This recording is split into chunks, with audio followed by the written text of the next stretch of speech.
Hey everybody, this is Brad from Johnson Small Engines, better known as the one-handed mechanic. If I can do it, you can too. Working on a John Deere TRS22 snow thrower, and today I'm going to show you how to take the carburetor apart. I do want to show you, if you do need to order parts for the carburetor, right here, it's the model number and the spec number is what you need for when you call up to get your parts for Tecumseh parts. This is a Tecumseh engine, and you're going to get a genuine Tecumseh parts. If you need to look up parts for the machine itself, this is what you need to call John Deere. You're going to need this long number here is what they're going to ask you for. So when you do order parts for the machine itself, you can just call up John Deere.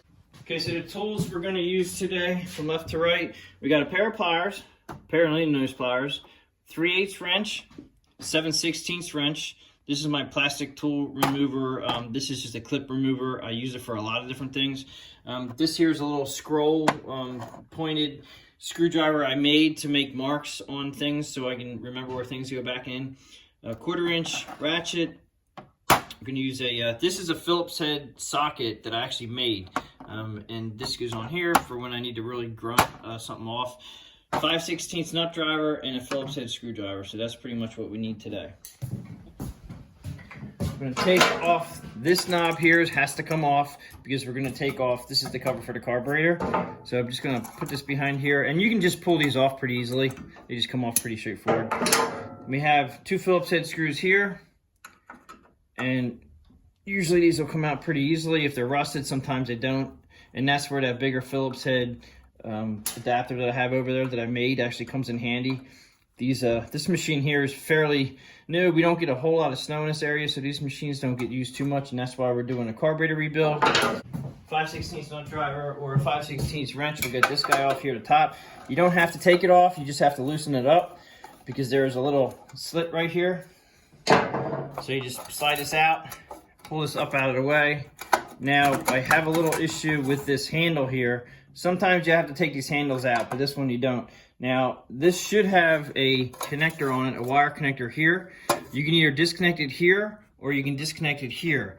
If you disconnect it here, you have to be careful. I've actually broken these before, so you may want to disconnect at the other end, but I'm used to doing this one. So you just wiggle these off, and it should pop out like that. It's just a connector, and then you take this out of your way.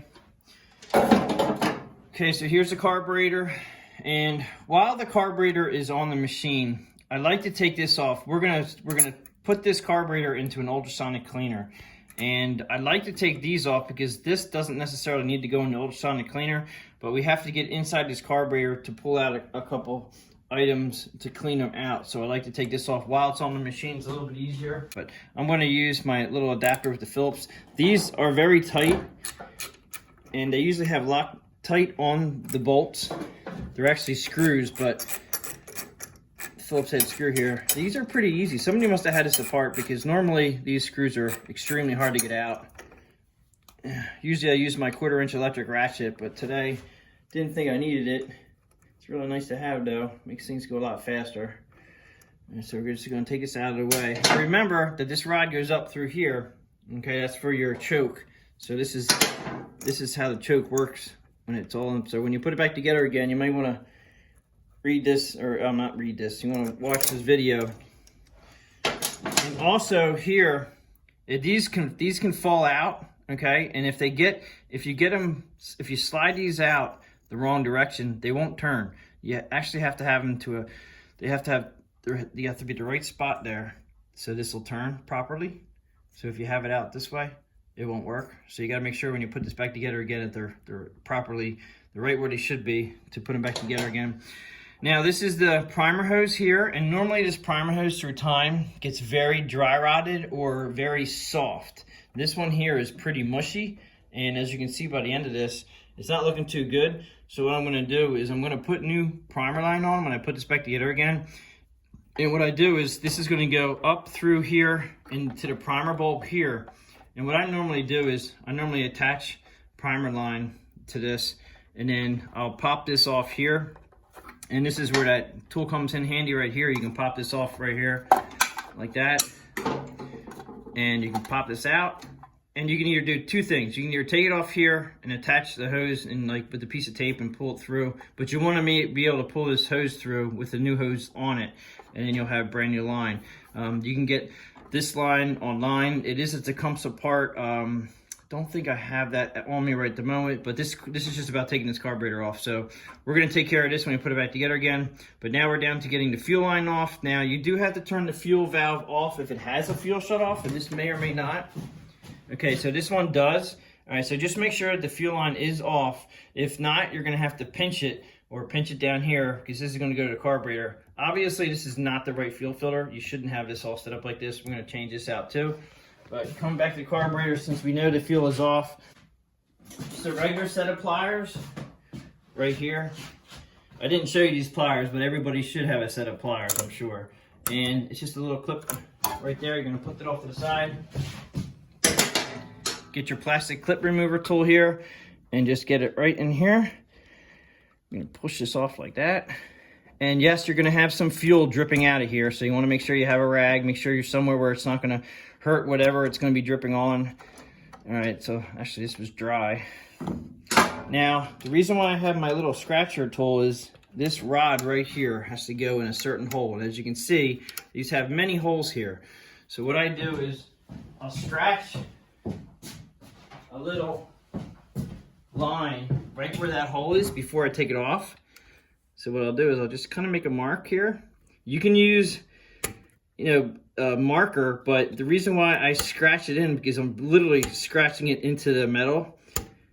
So when we put it in the ultrasonic cleaner to clean the carburetor, when we take it out, we'll still see that scratch line. So we know to put it there.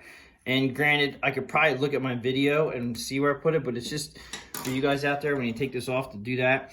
So now at this point, we have to take off these guys here. So we're gonna use, all right, so I'm pretty sure in the back here it's 3/8. This one here is a 3/8 wrench. Okay, so we put a 3/8 wrench behind here. This is a 7/16 wrench here, and you're gonna loosen that up. And these guys are very, very tough. All right, so you just unscrew this guy, and this might come off. Sometimes they don't come all the way off, and you have to pull the carburetor out a little bit. That one came out. Go back to this side here. And granted, this is going to be a little bit easier for some of you guys with two hands, but I manage. All right, and then you're going to go loosen, lefty loosey, righty tighty. So remember that. So you're going to go counterclockwise. Just drop my wrench. That's 3/8 on the back side there, 7/16 here. And again, take this off. Now I also want to show you about positioning with that rod that goes to the carburetor. Okay, so these guys are off. Over here where the rod is, there's 3 holes. Okay, remember what hole that goes in. All right, you can also use the scratcher, my little scratcher guy here, and if you want to, you can scratch that there if you don't remember where it is. If you take the carburetors off for a long period of time, you may forget where it goes, or just watch the video, or just make sure that whichever one you have, make sure it goes back to where it is. Now, right now, this should pop off, but as you can see, it's like it's stuck. There's a very thick gasket between them. And so just gonna take a wrench here, tap it, and it pops off. And at this point, take the rod. It's like a Z bend right there. So when you put it in, turn it that way, and it'll attach. And then when you put this back together again, just make sure you put your bolts. I usually leave these bolts in. There's no need to take them out at all, and just take the carburetor off. And then we're gonna take it off of here, and it's another Z bend. So it's gonna come up. It's gotta come up first and then out. Now, what I do is I put the rod back in its hole, and I leave it sit there while I'm working on the carburetor. And this carburetor, as you can see, you see all this goo right here? This is what happens when gasoline goes bad in your carburetor, and as you can see, it was dripping and just really gooed up. The nice thing about this carburetor is it actually has the adjustable adjustments on it, which is an old Tecumseh carburetor. They have a kit for these. They comes with all this new adjusters, and it's really nice because then you can adjust this low idle here. You can adjust the high speed here. And on another video, I will show you how to rebuild this and take it apart and clean it, and we'll go from there. But I think that's it for taking the carburetor off the machine. If you guys like this video, please give it a thumbs up. I do appreciate everybody watching our videos. Please subscribe, and I will catch you on the next one.